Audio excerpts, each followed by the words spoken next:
Haleluya, haleluya, haleluya. Salam sejahtera bagi kita semuanya, Bapak, Ibu, saudara-saudariku, sahabat yang dikasihi oleh Tuhan. Kita bersyukur kepada Tuhan karena hari ini tanggal 26 Januari tahun 2022 ini Tuhan masih memberikan kita kesempatan untuk senantiasa bersyukur kepadanya dan juga tetap belajar firman Tuhan, karena firman itulah menjadi pelita bagi kaki kita dan terang bagi jalan-jalan kehidupan kita. Dan melalui firman itu dia akan menyinari kehidupan kita, sehingga hidup yang kita jalani menjadi hidup yang mempermuliakan nama Tuhan. Saudara-saudariku, pada kesempatan ini saya mengajak kita merenungkan satu bagian firman Tuhan yang saya yakin merupakan hal yang sangat penting juga bagi kehidupan kita, yaitu dari Ayub pasal yang kedua ayat yang ke-11 sampai dengan ayat yang ke-13. Dan saya akan bacakan bagi Bapak Ibu sekalian. Dituliskan dalam firman Tuhan, yaitu dengan judul yang dituliskan oleh Lembaga Alkitab Indonesia, yaitu Ketiga Sahabat Ayub. Ketika ketiga sahabat Ayub mendengar kabar tentang segala malapetaka yang menimpa dia, artinya menimpa Ayub, maka datanglah mereka dari tempatnya masing-masing, yakni Elifas orang Teman, dan Bildad orang Suah, serta Zofar orang Naamah. Mereka bersepakat untuk mengucapkan belasungkawa kepadanya dan menghibur dia. Ketika mereka memandang dari jauh, mereka tidak mengenalnya lagi. Lalu menangislah mereka dengan suara nyaring. Mereka mengoyakkan jubahnya dan menaburkan debu di kepala terhadap langit.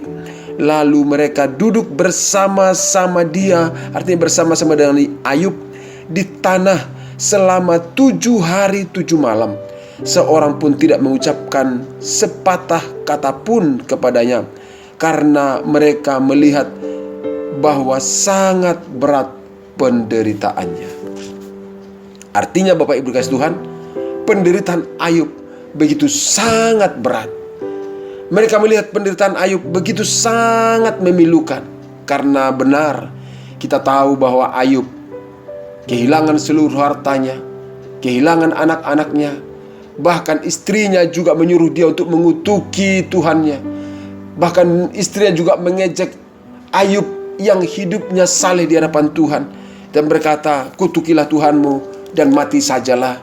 Dan dalam keadaan seperti itu, sahabat-sahabatnya datang lagi melihat Ayub yang sedang dalam penderitaan, sakitnya parah. Bahkan dikatakan Bapak Ibu dikasih Tuhan, kondisinya itu sangat memilukan, dan kondisi Ayub memang sangat-sangat menyedihkan. Dan dikatakan dalam situasi seperti itu, Elifas, Bildad, dan Zofar datang mengunjungi Ayub. Mengapa mereka mengunjungi Ayub? Karena berdasarkan firman Tuhan yang kita baca ini, mereka adalah sahabat-sahabat Ayub. Sahabat-sahabat Ayub ini mendengar tentang malapetaka yang menimpa Ayub, sahabat mereka, dan mereka bersepakat mengucapkan belasungkawa dan mendatangi Ayub untuk menghibur Ayub. Namun apa yang terjadi dalam ayat yang baru saja kita baca, Bapak Ibu kasih Tuhan, dikatakan mereka ketika mereka melihat, memandang dari jauh, mereka tidak mengenal Ayub. Ya, karena seluruh tubuhnya itu dipenuhi dengan sakit penyakit. Dan yang dikatakan dalam firman Tuhan, dia sampai mengambil beling untuk menggaruk itu penyakit di dalam tubuhnya, karena kondisi yang sangat buruk tersebut. Dan Bapak Ibu dikasih Tuhan, situasi itu dikatakan sampai sahabat-sahabatnya tidak mengenal dia. Maka para sahabat-sahabatnya ini datang mendekati Ayub. Dan waktu mereka mendekati Ayub, mereka menangis dengan suara nyaring. Dan mereka bisa terhanyut larut dalam situasi yang dialami oleh sahabat mereka itu Ayub. Mereka bukan hanya menangis, tapi mereka juga mengoyakkan jubahnya dan menaburkan debu di kepala mereka. Sebagai apa? Turut berkabung dengan keadaan yang dialami oleh Ayub itu. Situasi Ayub yang sangat menyedihkan itu. Para sahabat-sahabatnya ikut untuk menunjukkan kepada Ayub. Mereka ikut bergabung, dan dikatakan mereka duduk di tanah bersama dengan Ayub selama 7 hari 7 malam tanpa bicara. Artinya bahwa sahabat-sahabatnya ini menunjukkan sikap empati yang sangat serius, sikap empati yang sungguh-sungguh kepada Ayub. Dan mereka duduk di situ, ingat 7 hari 7 malam. Artinya Bapak Ibu dikasih Tuhan, pada saat Ayub menderita, pada saat Ayub mengalami penderitaan yang sangat berat, para sahabatnya datang dan ikut berempati kepadanya. Ibu dan Bapak, saudara-saudara kasih Tuhan, tentunya kisah ini adalah kisah yang sangat-sangat baik untuk kita pelajari. Karena kisah yang dituliskan dalam firman Tuhan ini adalah suatu juga tuntunan yang dituliskan sebagai firman Allah, pelajaran bagi kita semuanya di dalam kehidupan kita, supaya kita juga bisa membangun persahabatan secara benar, membangun persahabatan secara baik. Dari kisah ini kita belajar tentang nilai dan makna sebuah persahabatan. Ya betul, di dalam Amsal 17 ayat 17 dikatakan seorang sahabat menaruh kasih setiap waktu dan menjadi seorang saudara dalam kesukaran. Itulah betapa pentingnya persahabatan. Itulah betapa berharganya persahabatan. Dan Ibu Bapak dikasih Tuhan, hal tersebutlah yang dialami oleh Daud dikala sedang menghadapi masa yang sukar, dikala dia menghadapi masa yang berat. Ada para sahabat-sahabat yang datang berempati kepadanya. Ada para sahabat-sahabat yang datang, yang mau mendampingi dia di kala susah, yang mau menemani dia di saat dia mengalami kepiluan yang begitu luar biasa dalam hidupnya. Dan karena memang sahabat itu menaruh kasih setiap waktu, menjadi saudara dalam kesukaran. Dan saya berpikir Ayub ini sungguh memang membutuhkan dukungan, dan sahabat-sahabatnya datang untuk mendukung dia. Ibu Bapak, saudara-saudari kasih Tuhan, kisah ini saya katakan tadi menjadi pelajaran yang penting, karena melaluinya kita belajar. Dan kisah ini juga mengajarkan kepada kita. Yang pertama, saudara-saudari kasih Tuhan, waktu saya lihat kisah ini, saya bisa menyimpulkan yang pertama, Ayub ini adalah pribadi yang baik dan bersahabat. Sehingga pada saat dia susah, ada sahabat-sahabatnya yang datang. Berarti waktu dia senang, waktu dia kaya, waktu dia semua masa dalam keadaan yang sehat-sehat saja, Ayub ini adalah pribadi yang baik dan bersahabat. Ya memang benar, dia baik. Dan dikatakan dia adalah orang yang jujur, saleh, takut akan Tuhan, menjauhi kejahatan. Dan dia menjadi bersahabat bagi banyak orang. Dan waktu dia mengalami kesusahan, sahabatnya datang. Coba kalau dipikirkan dia seandainya menjadi sahabat yang atau teman yang tidak baik selama dia senang-senang, maka waktu dia susah pasti dijauhi oleh teman-temannya kan. Tapi tidak demikian, Ayub adalah pribadi yang baik. Ya karena dia memang takut Tuhan, dia juga menjauhi kejahatan, jujur, dan juga saleh. Teman-temannya senang sama dia. Dan Alkitab mencatat Ayub didatangi para sahabatnya, karena Ayub memang adalah pribadi yang baik dan bersahabat. Coba kalau seandainya dia bukan pribadi yang baik, orang akan berkata begini, sahabat, teman-temannya akan berkata begini, sudahlah, dia itu memang orangnya seperti itu, gak usahlah. Kenapa? Karena orangnya memang pantas untuk menderita, kira-kira begitu. Tapi tidak, Ayub didatangi karena pada saat dia susah, para sahabatnya datang peduli kepadanya, karena dia juga memang sahabat yang baik. Yang kedua yang saya lihat Bapak Ibu Kristus melalui kisah ini, persahabatan yang baik adalah merupakan hal yang penting untuk dimiliki. Persahabatan yang baik harus dibangun. Dan itulah sebabnya saya menilai persahabatan itu jangan hanya sebatas pertemanan yang untuk bersenang-senang, atau di saat hanya untuk berhahaha, saudara kasih Tuhan. Tapi harusnya menjadi persahabatan itu harus menjadi sahabat di kala susah dan juga saling peduli. Dan itulah dialami oleh Ayub. Jadi sangat penting membangun persahabatan. Yang ketiga, persahabatan yang baik adalah yang saling mendukung, bukan menjatuhkan, bukan juga hanya sebatas perkataan. Dan saya melihat di sini waktu mereka bersama-sama katanya duduk bersama dengan Ayub selama 7 hari 7 malam, mereka duduk itu diam saja. Artinya persahabatan yang baik itu bukan juga karena banyaknya perkataan, tapi waktu kita bersama, waktu kita dan kita juga untuk mendukung sahabat kita, itulah namanya persahabatan yang sejati. Itulah yang dilakukan oleh sahabat-sahabat Ayub. Elifas, Bildad, dan Zofar itu mendatangi Ayub bukan untuk berbicara banyak, tapi untuk menghibur Ayub dan mendampingi Ayub di dalam kesusahannya. Yang keempat kita belajar dari kisah ini adalah sahabat sejati adalah yang dapat merasakan penderitaan dan kesusahan yang kita alami. Sahabat yang baik itu adalah mereka yang bisa dan mau juga merasakan, bahkan mau menanggung atau mau menopang kita di dalam penderitaan dan kesusahan yang kita alami. Sahabat-sahabat Ayub turut menangis karena melihat penderitaan Ayub yang sangat besar. Dan sahabat-sahabat Ayub mengoyakkan jubah mereka duduk di tanah sekali lagi bersama dengan Ayub 7 hari 7 malam. Kenapa? Karena mereka adalah sahabat-sahabat yang baik, sahabat-sahabat sejati yang tidak hanya berkata-kata tapi juga ikut menanggung penderitaan yang dialami oleh Ayub. Ibu dan bapak, saudara-saudara kasih Tuhan, maka dalam kesempatan ini saya mau sampaikan kepada kita, yang menjadi renungan bagi kita adalah, apakah Anda memiliki sahabat yang baik? Atau hanya memiliki komunitas yang baik, yang hanya sekedar kumpul-kumpul saudara-saudara, tapi tidak memiliki sahabat yang baik? Jika belum memiliki sahabat yang baik, maka kita perlu membangun persahabatan yang baik, saling membangun, saling peduli.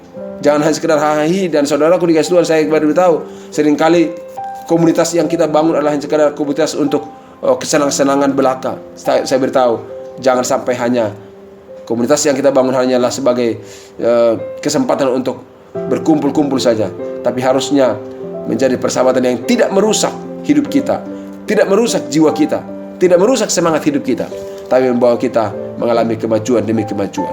Dan yang kedua, Bapak Ibu kasih Tuhan, menjadi renungannya, menjadi sahabat yang baik adalah kita juga harus menjadi sahabat yang baik.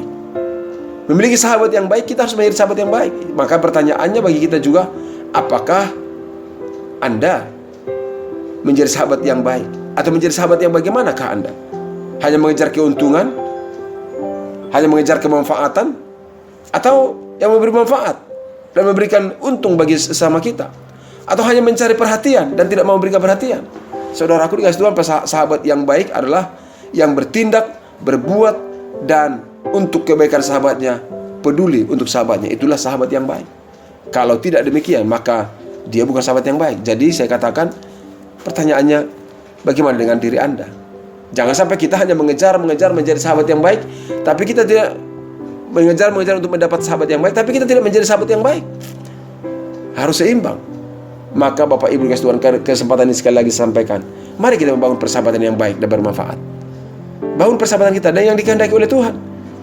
Karena kehidupan kita sangat ditentukan oleh sahabat-sahabat kita, relasi-relasi kita. Makanya dikatakan pergaulan yang buruk merusak kebiasaan yang baik.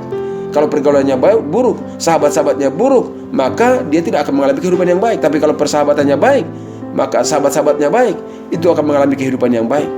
Karena persahabatan itu sangat menentukan kehidupan kita. Ada ungkapan mengatakan, tunjukkan siapa sahabatmu, tunjukkan siapa temanmu, maka aku tunjukkan bagaimana masa depanmu. Iya, karena persahabatan yang baik akan sangat mempengaruhi kehidupan orang-orang yang memiliki persahabatan tersebut. Yang kedua, Bapak Ibu kasih Tuhan, saya juga mengajak kita semuanya supaya kita menjadikan diri kita sebagai sahabat yang baik, membangun diri kita menjadi sahabat yang baik, yang memberikan kebaikan untuk sahabat-sahabatnya. Bukan untuk dan karena memang untuk mendapat sahabat yang baik adalah menjadikan diri kita sebagai sahabat. Ya, kadang-kadang kita mencari. Kita awalnya dari diri kita harus menjadi sahabat yang baik. Tunjukkan kepedulian, tunjukkan empati, tunjukkan simpati kita. Ayub menerima kepedulian dari sahabat-sahabatnya. Saya yakin karena selama dia masih diberkati dan kehidupan sangat berlimpah, dia juga pasti menjadi pribadi yang peduli kepada sesamanya. Karena dia orang saleh, orang jujur, dan orang takut akan Tuhan dan menjauhi kejahatan. Berarti di dalam kehidupannya itu hidupnya menjadi berkat bagi sesamanya. Dia telah menjadi sahabat yang baik, memberikan kebaikan bagi sahabat-sahabatnya. Dan kita pun harusnya demikian.